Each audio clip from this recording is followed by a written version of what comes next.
Hello, hello, hello. Welcome to the Business Plugs Mixer. Hi, my name is Linda Murray Bullock. They call me the Business Plug.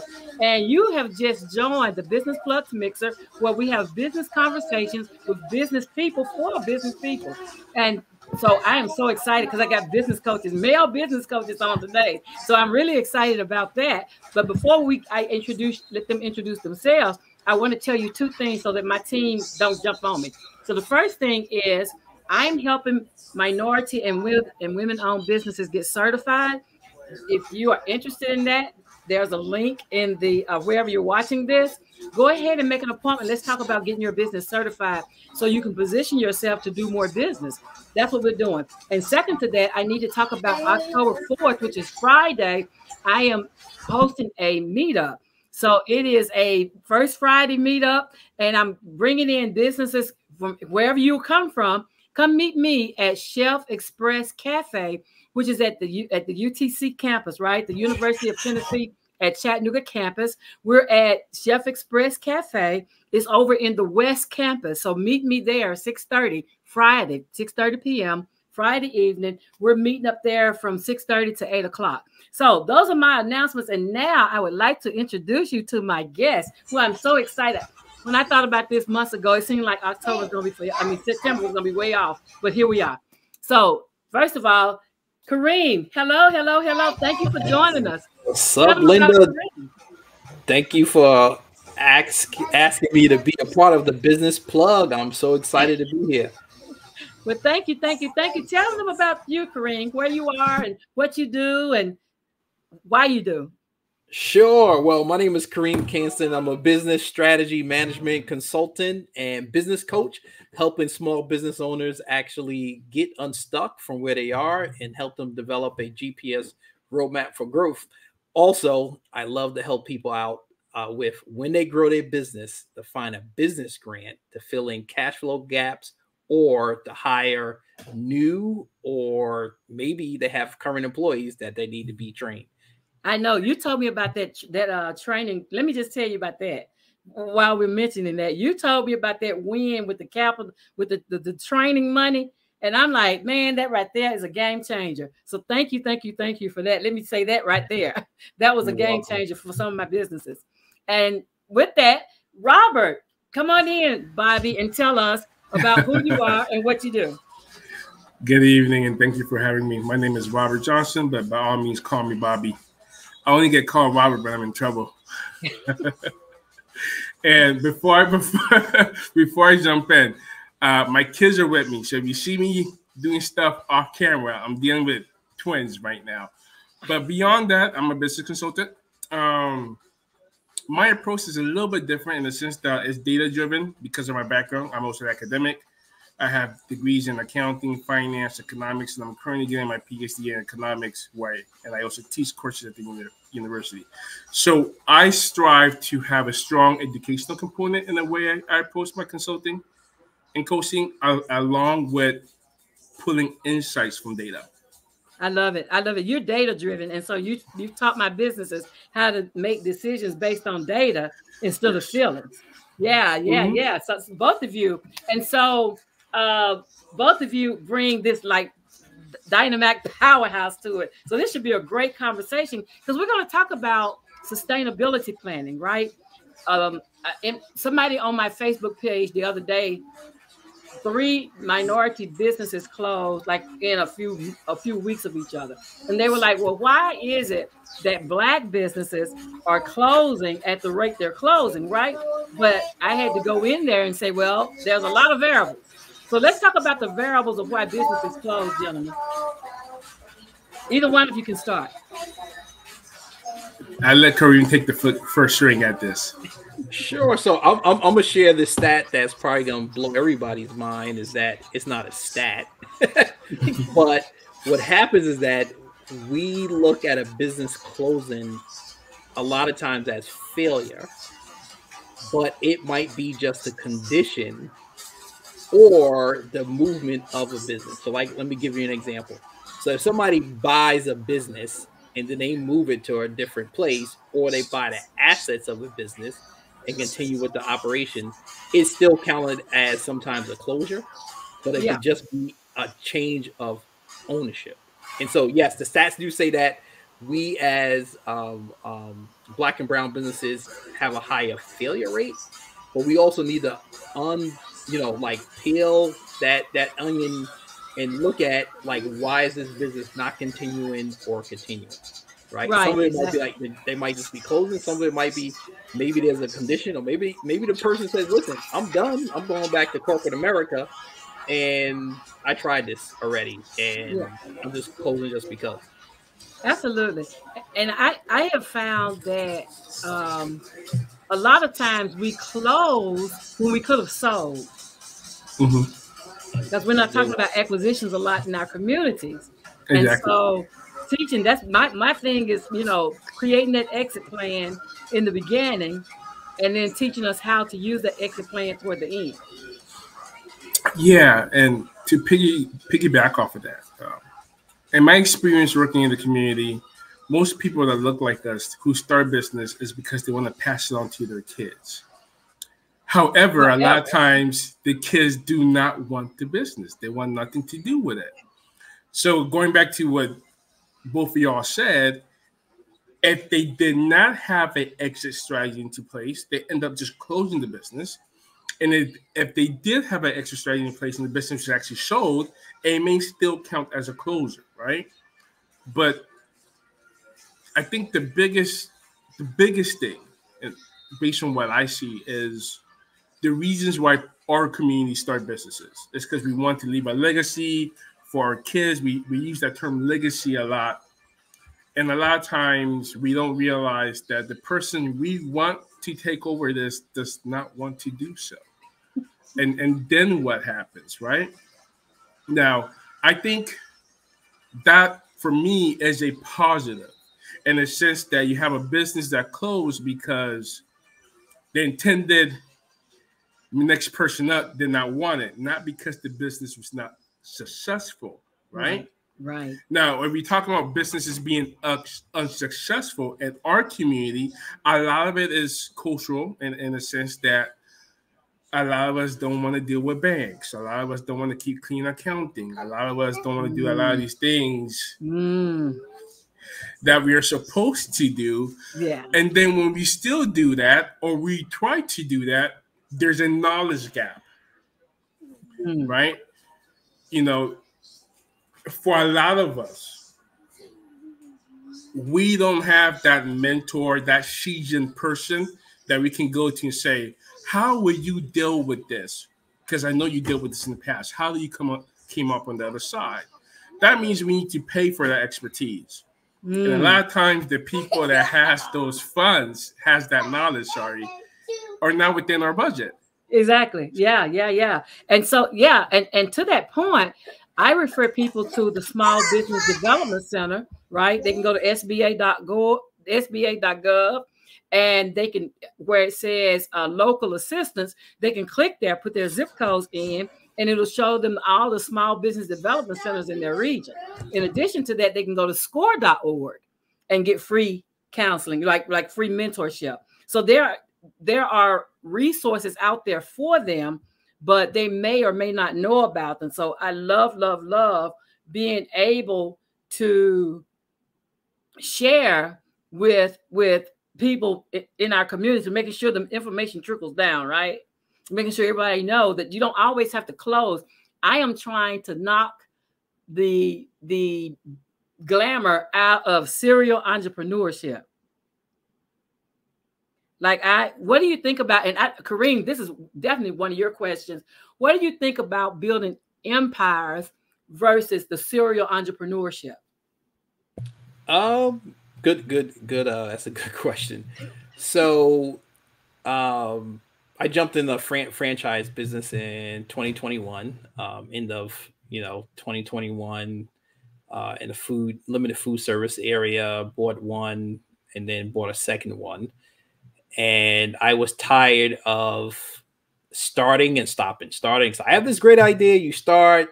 It takes a lot to develop a brand. It takes a lot to develop startup businesses. I'm like, maybe I might be missing something. Why not just buy a business that's operating, that has employees, that has cash flow, that has a process, that has, and so, and I just came from a conference 2 weeks ago, and the guy said, stop, for us, stop working on your passion and work where the money is. And this was talking about the green economy, and there's billions of dollars coming down for a green economy, about weatherization, solar, electrical clean stuff, energy. About your home that is not a big deal. And so one of the things I'm a big proponent of right now is, because there's so many baby boomers that are going to be getting out of owning a business, here's an opportunity to buy businesses that somebody else is looking to retire from, and they might not have, like you said, somebody to pass it down to. Their kids might not want it,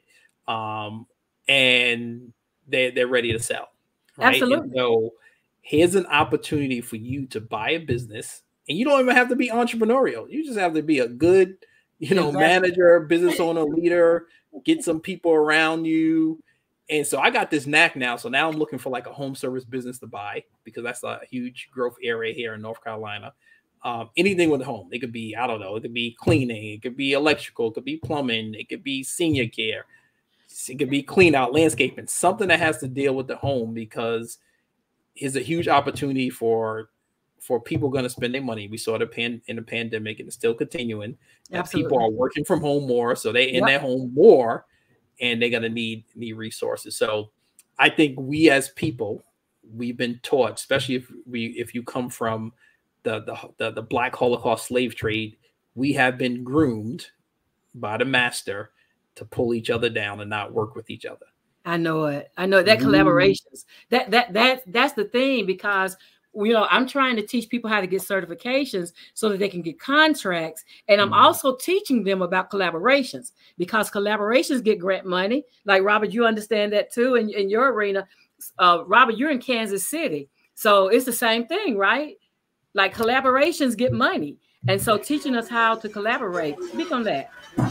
Yeah, the perfect example is that I just finished wrapping up a fast track course with the Urban League here locally, because it did not make sense for me to advertise this on my own to get people.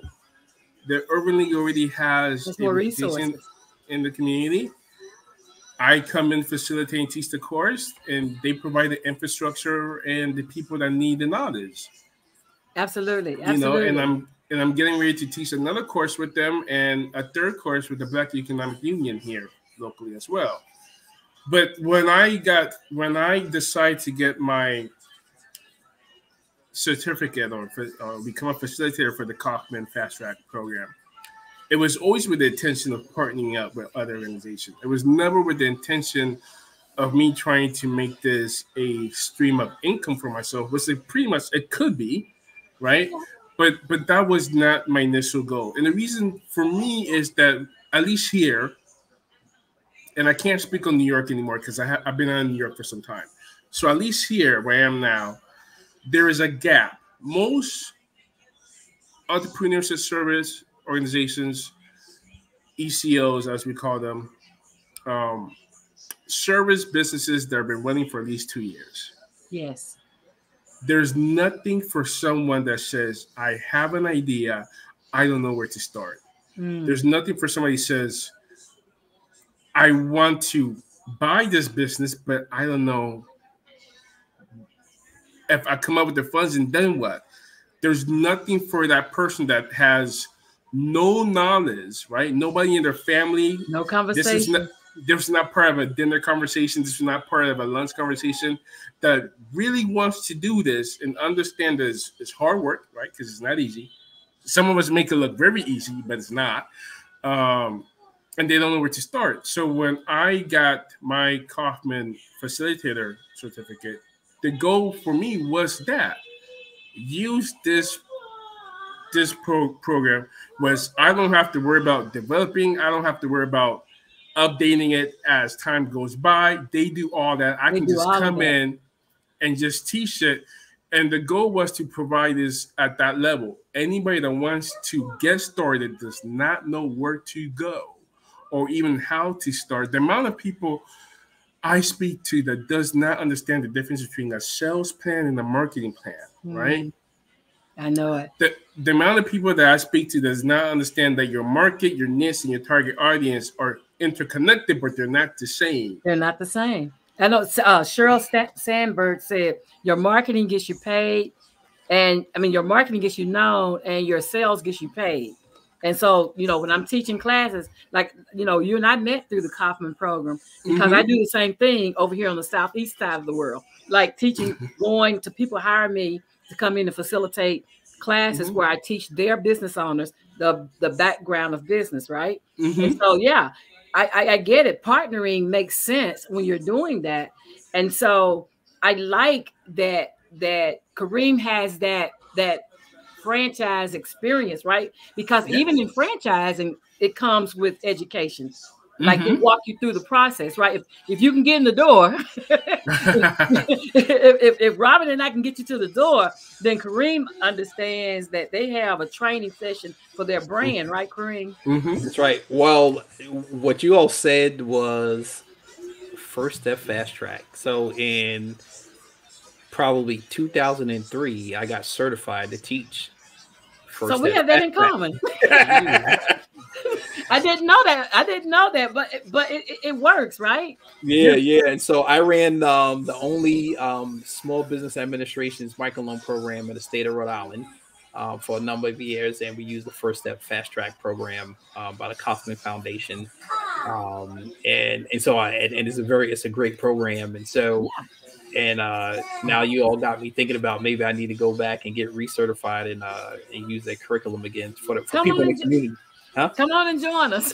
I know. Because he's using it in the Midwest and I'm using it over in the Southeast. So come on and join us, because it makes sense. Like I taught another program. I taught Co-Starter when I first started out for another company.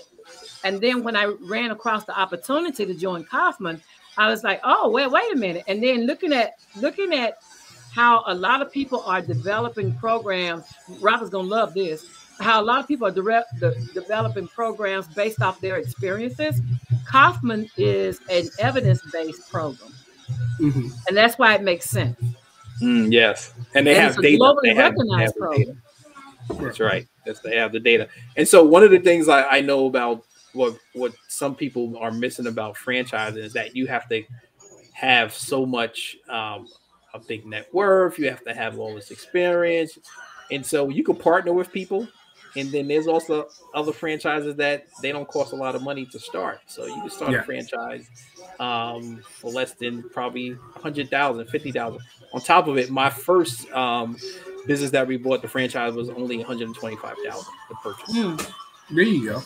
So instead of opening up a new one that costs $600,000 now for a brand new Little Caesar pizza, you can buy one for $200,000.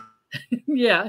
So there's opportunities down there for people, and they just have, like you said, ask the right questions, get into your small business development center, get into your women's centers, go to the Urban League business centers. Go to the minority business development agency. So there's opportunities out there to get free resources before you go into the paid stuff. Absolutely. And so when you talk about positioning, right? So I love, because right in this season, my one thing that I'm doing is certifications. And so that's businesses that have been in play for 2 years or more, and they're looking to expand. But when you talk about getting ready for those opportunities, what should businesses look for in your regard? Like what are we missing when you look at the business that think they're ready to expand or buy a new office or open a new? What are we missing? What are we not doing well? Oh man, I'm gonna go first just because my answer to this is very short, right? And it's a similar answer I use when somebody asks me, well, I have my regular job and I have my business. When do I know I need to work on my business full time? When it's costing you money not to do so. To me, that's the simplest answer. So same thing with expanding. You know, it's time for you to expand when by not expanding, you're losing money. So in my opinion, until you hit that point, you're expanding too early, right? Until you can say, you know what, we haven't bought this new piece of equipment, and because we don't have it, we are losing out on every third person that walks through a door. And that could be around X amount of money a week, a month, a year, until you can say that concretely, just as good as I can say what my name is. In my opinion, you don't need to expand. Now you can start thinking about it and start thinking about, okay, if we're going to buy this equipment, we need to get a bigger space. We need to have this into place and start prepping for it. But to actually pull the trigger is when you are not, by not doing it, you're losing money. And to me, that is the safest way to do so, because we talked about sustainability, right? How can our business be sustainable? Well, it's the same thing I tell my clients when it comes to marketing. You cannot spend $1,000 in marketing if you know your process does not work, right?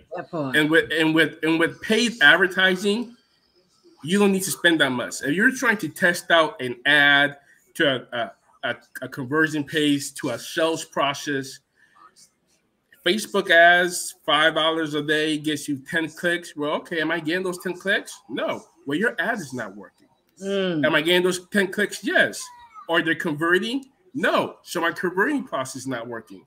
Are they converting? Yes. Or they're now buying the product? No. So my sales process is not working. So it takes you very little money to test your process.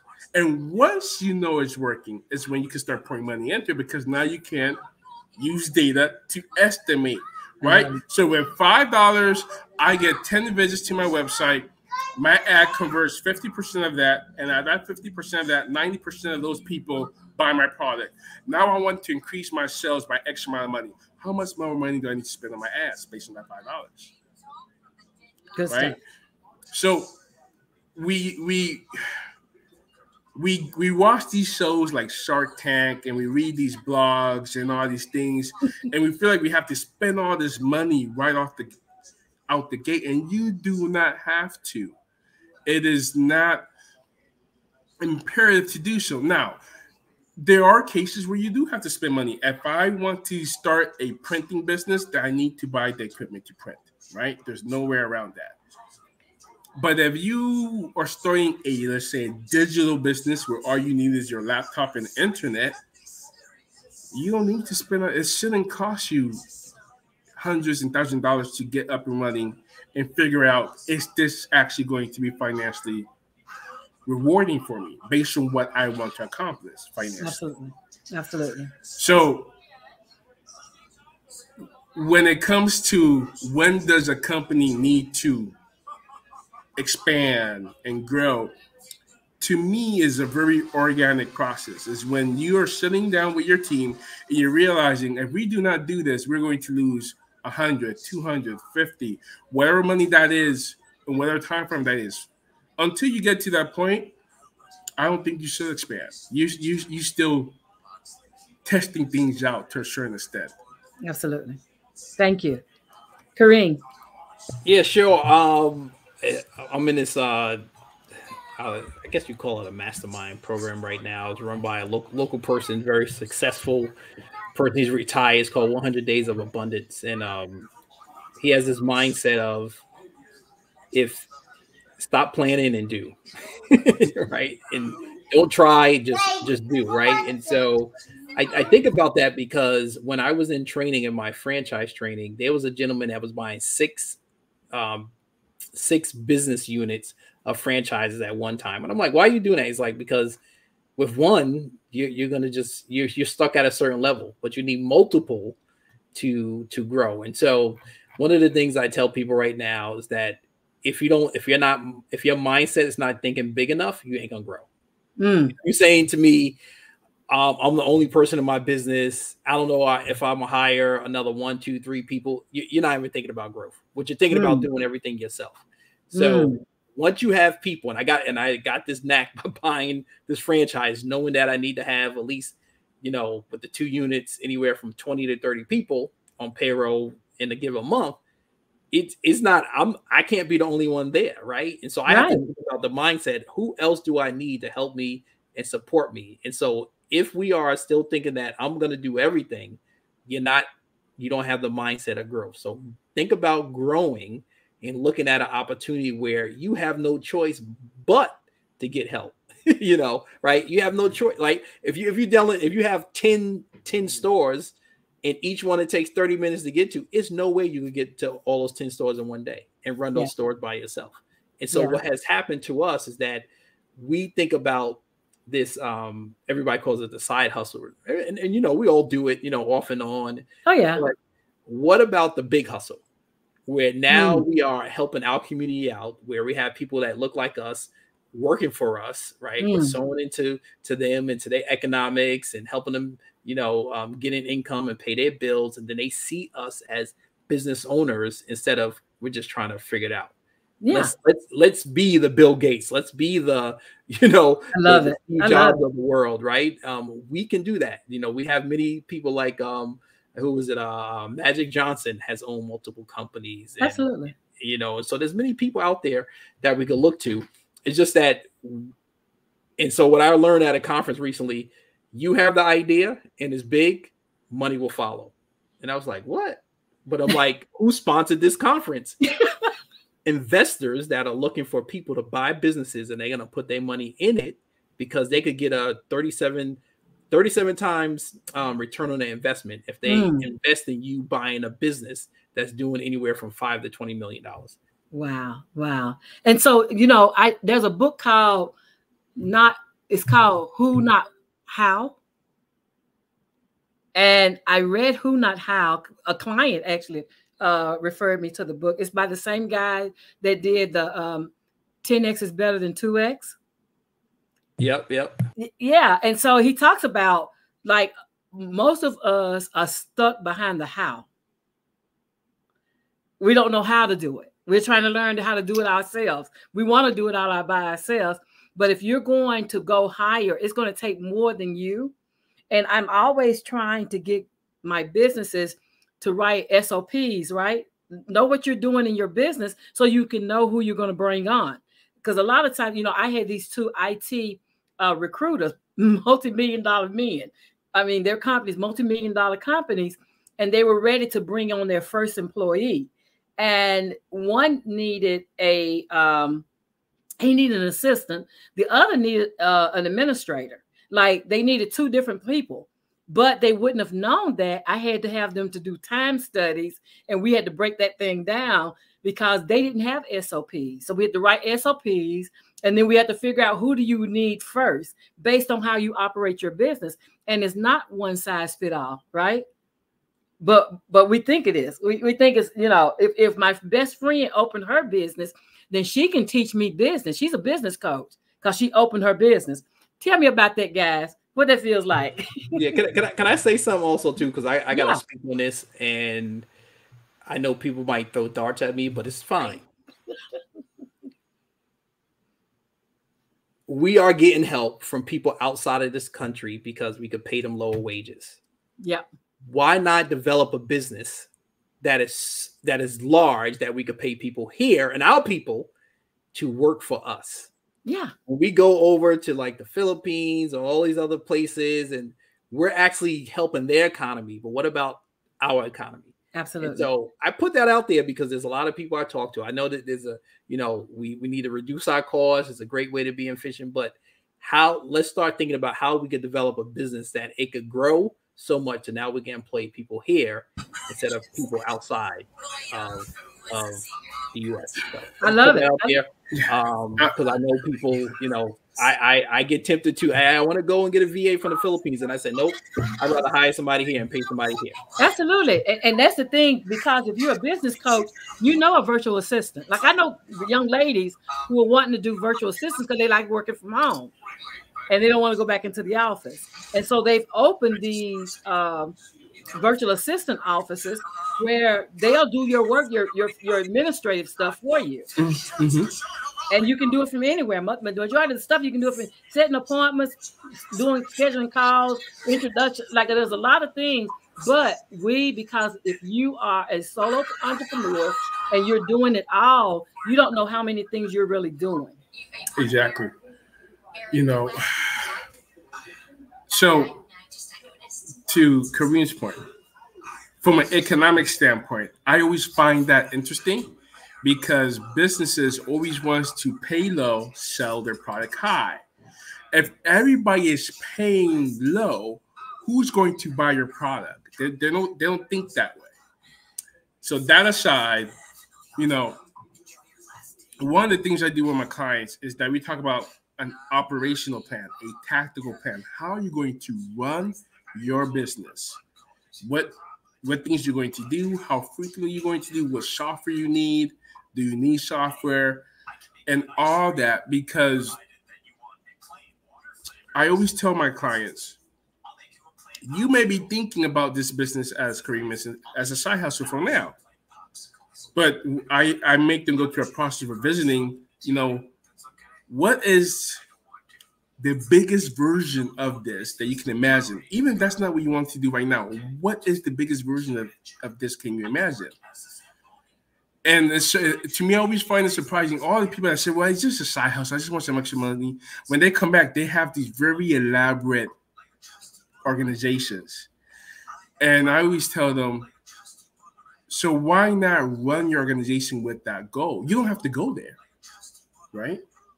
You do not have to go there. Right. However, if you want to go there, you need to have a certain foundation that you need to have now. Yes. Because if you do a side hustle and try to convert it, it is doable, but it's hard. Yes. So why not set the foundation now, assuming that you may decide to do that? So if you decide tomorrow, you know what, that's it, I want to hire 4 people and we're going to blow this up, you have the foundation to do so. I love it. And it's interesting the amount of people are like, well, it's just going to take what, time? Okay, that's if there's one resource we have abundant of when we're starting a business is time, you can push back your lungs as many times as you need to. I don't recommend it, but you can, right? So if you're deciding, you know what, let me reorganize this so I can put certain things in place now. So if I decide I want to bring on a staff, I have the right foundation to do so. Yeah. Okay, if it takes you an extra month to get started, fine. I mean, you're already paying your bills or you're not paying your bills. So it's not going to, it may be stressful, yes, but it won't be the end of the world. Short term. Short term. Because we have to start doing long-term thinking. Like a lot of us is just thinking about the moment we're in, and we hire or bring on staff. And I want you to talk about this, KARRIEM, because you hire. Like you hire for where you're going, right? Mm-hmm. Versus hiring from where you are. Talk about the difference in that. It's an investment. Investment in people is important, and so we have used probably in our franchises business grants to hire and train employees. That has helped us out with cash flow, has helped us out with getting just not the cash resources, but also free resources in like job coaches. And so when we have an employee that we know is a little bit rough and we use a business grant, we also get a free job coach for them. So I'm just not training and coaching them. Somebody else is also helping me out externally with that. And one of the things we're about to try out and is that we're going to try to make one of our units a work site for Job Corps. Oh, wow. And so one of the things that we could do is like help people that get second chances. And we love doing that. But now if we can make one of our sites a work site, Job Corp is getting some help. They're helping us. And now hopefully we can help, you know, other people get a second chance. And now they could go into the workforce and be and find some good jobs. Absolutely. Absolutely. And I love that. One of the things that I want to see more of, and I've, you know, been talking, throwing seeds, planting seeds, but I would love to do a entrepreneur training for second chances. Like people, because a lot of them, because depending on what, you know, the violation was, they can't get a regular job in a lot of places, even though you have some companies say that they are friendly, right? But depending on the crime, it may not be the best option for them. And so teaching them how to own a business with whatever talent or skill they have, I would love to see more of those in place. I have a guy up in Nashville he has a trucking company, and he's hiring second chances. And, you know, we talked about, because you have to have all those wraparound services that they need as well: housing, food, daycare. Like, you know, you have to make sure that when you're hiring people in those positions, that Trevor Noah the other day, he said the Indian proverb that about fishing, about teaching a man how to fish. And he said, well, once you teach him how to fish, give him a fishing pole. Bam. That's a little different, right? Because you're setting him up for success and you're removing his excuses.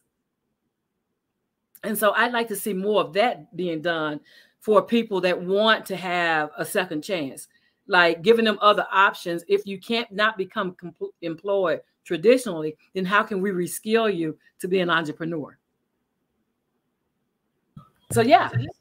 I love that, because funny enough, my first idea for my dissertation was that. It just so happens that my goal was to go into the system with people that were getting ready to come out and help them start business before they even came out. The issue is that there's just so much red tape. So I ended up having to stress my dissertation topic. It's still a project I want to do, but just not for my dissertation. And the reason why I want to do it, and here's where I bridge academia with practice, right?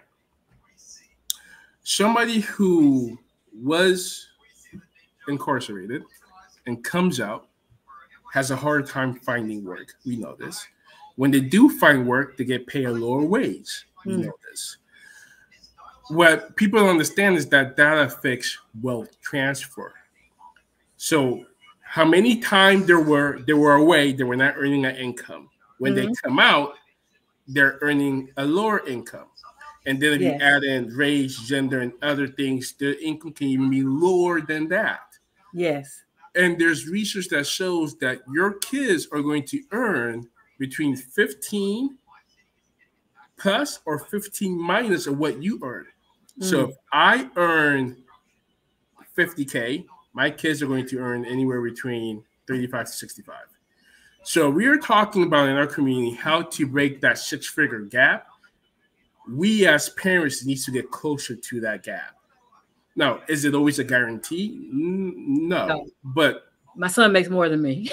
There you go. Right? Much more than me.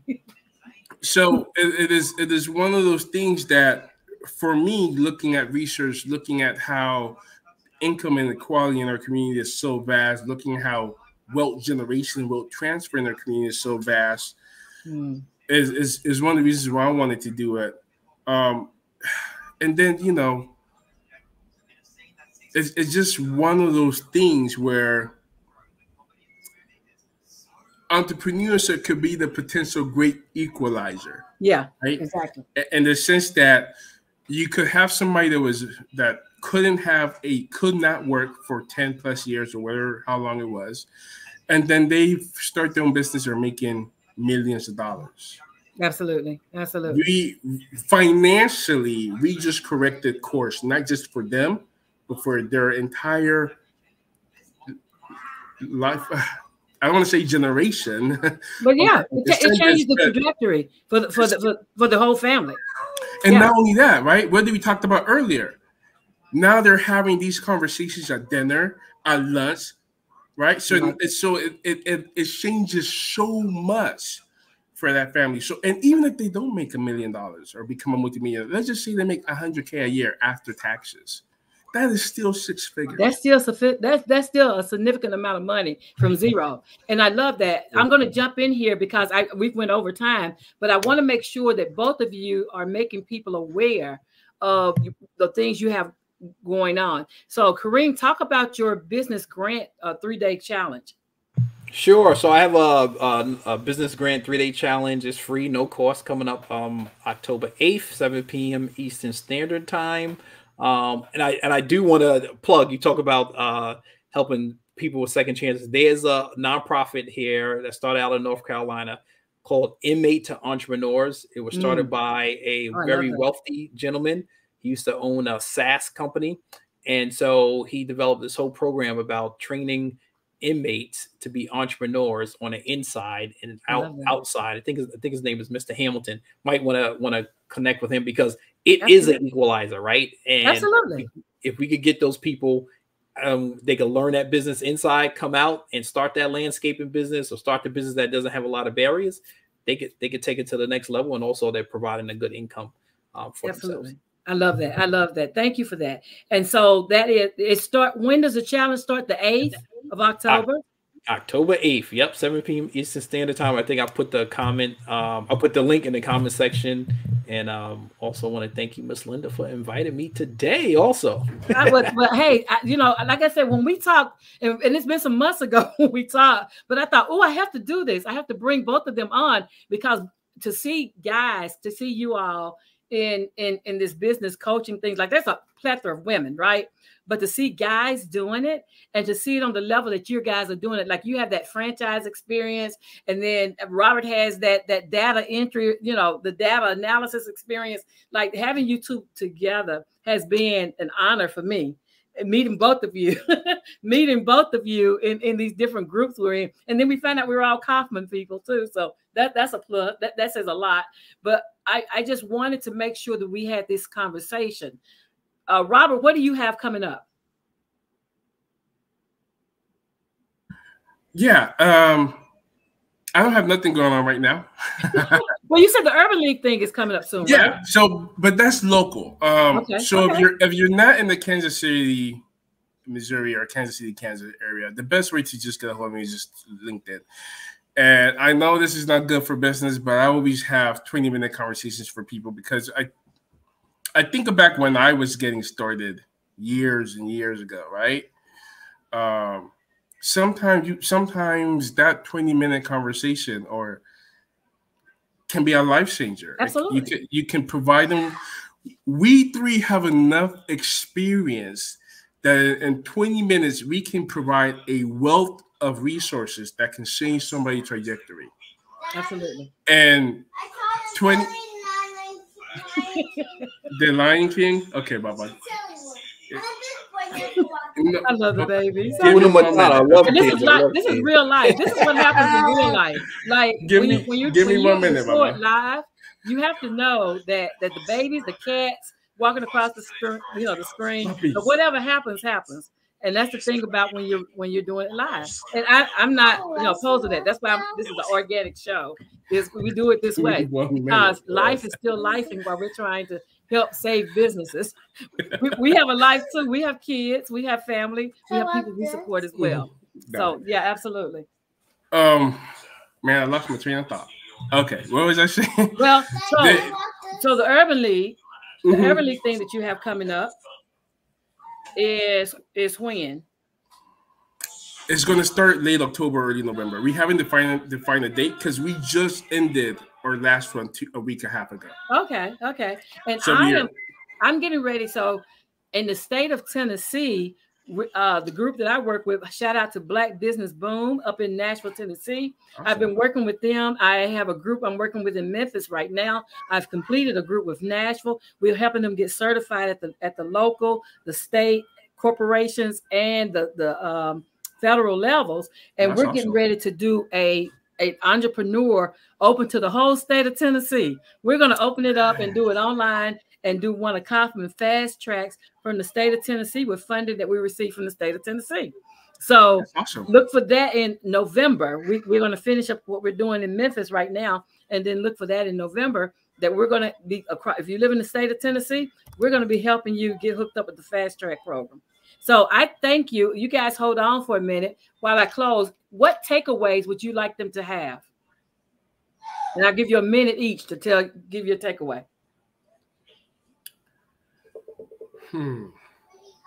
If you're talking about being sustainable, right? Specifically in that frame, growth will happen organically. And for everybody, that will look different. But you will know when it's time for you to grow. And I agree with Kareem. You need to have the mindset, right? You need to be priming yourself and thinking about growth. You're just not going to pull the trigger just yet. And I think the easiest way to realize, okay, now it's time for me to go, is when you realize by not doing what you think you need to do next in your business, you're losing money. Perfect. Thank you. And KARRIEM. Thank you. Yeah, so I'll leave people with this. If you are starting a business or running a business, somebody else is in your industry. So look at who's doing it well, call them up and say, hey, how you doing? Can I have 10 minutes of your time, 15 minutes of your time, and ask you 3 questions? Because somebody else who is successful can share some information. And that's why I like the franchise model. When I have an issue, I call another franchisee and say, hey, man, what did you do when your internet went down? Or what did you do when your refrigerator went down? They're like, oh, this is what I did. Solve the problem very quickly. And so I always tell people, if you are in the industry, call somebody else that's in your industry that is successful. I love it. I love it. My name is Linda Murray Bullock. They call me the business plug. I just plugged you in to 2 of my favorite male business coaches who are doing it in both North Carolina and in Kansas City. You all join us each Sunday here at 7 p.m. Eastern Time for the Business Plugs Mixer. I thank you for joining us. Share this with your friends. Have a good week, everyone. Thank you for joining us. Goodbye.